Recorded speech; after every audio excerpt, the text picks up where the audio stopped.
Tonight, you're going to die. Not metaphorically, not poetically.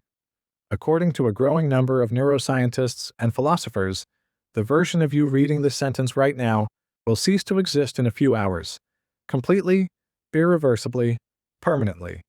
And tomorrow morning, someone who looks like you, who remembers being you, who is utterly convinced they are you, will wake up in your bed. But are they? Here's the problem nobody warns you about. Every night, somewhere between 60 and 90 minutes after you close your eyes, your brain does something extraordinary. It doesn't just rest. It switches off the very system that makes you you.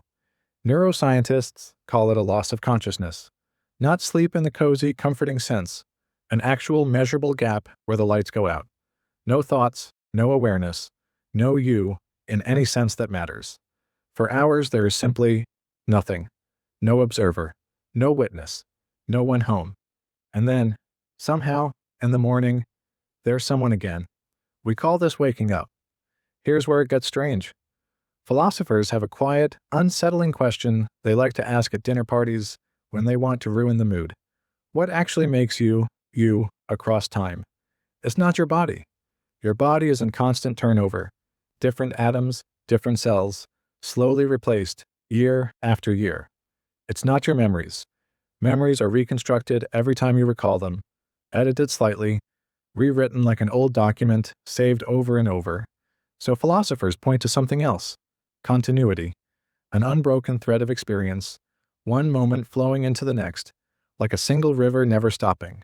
But that's exactly what sleep breaks. Each night, the thread snaps. The river stops flowing. And what wakes up isn't a continuation, it's a brand new starting point that simply believes it's a continuation. This is where everything changed. Because if continuity is the thing that makes you, you, and continuity is broken every single night, then technically, the you, who fell asleep last night, never actually woke up. Someone else did. Someone built from the same memories, the same personality, the same face in the mirror. A flawless copy. But a copy nonetheless. Now here's the part almost nobody talks about. This isn't just philosophy. This is happening at a measurable, physical level inside your skull, every single night, on a schedule you have zero control over. During deep sleep, your brain doesn't gently dim like a candle. Brain imaging shows something closer to a power outage. Specific networks responsible for self-awareness, the parts of your brain that generate the feeling of, I exist right now as a continuous self, go almost completely dark. Not quieter, dark. Then, in the deepest stretches of the night, something even more disturbing happens. Your brain begins essentially hallucinating an entire universe for you to live inside.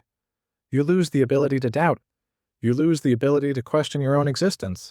Because we've spent your entire life assuming consciousness is something solid, something that belongs to you permanently, like a possession. But here's the twist that makes this even harder to sit with. You will never, ever experience the moment it happens. You won't feel the lights going out. There's no transition you can witness, because witnessing requires the very consciousness that's disappearing. Some researchers have pointed out that this is eerily, almost uncomfortably, similar to how some people describe death itself.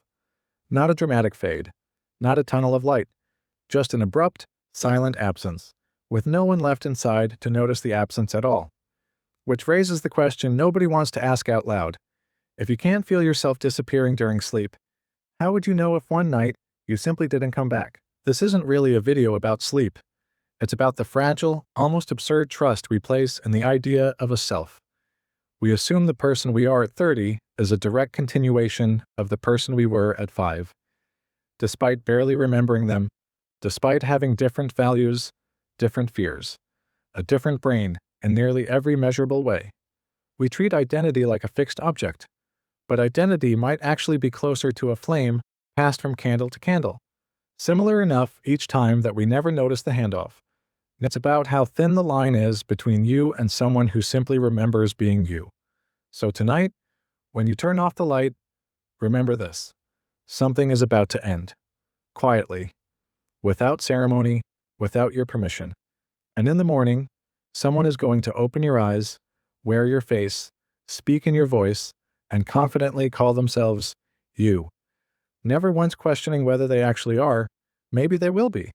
Or maybe Every single morning of your life, you've been meeting a stranger who simply inherited your name. We'll never know for certain, and maybe that's the most unsettling part of all. The one thing standing between you and that question is sleep itself.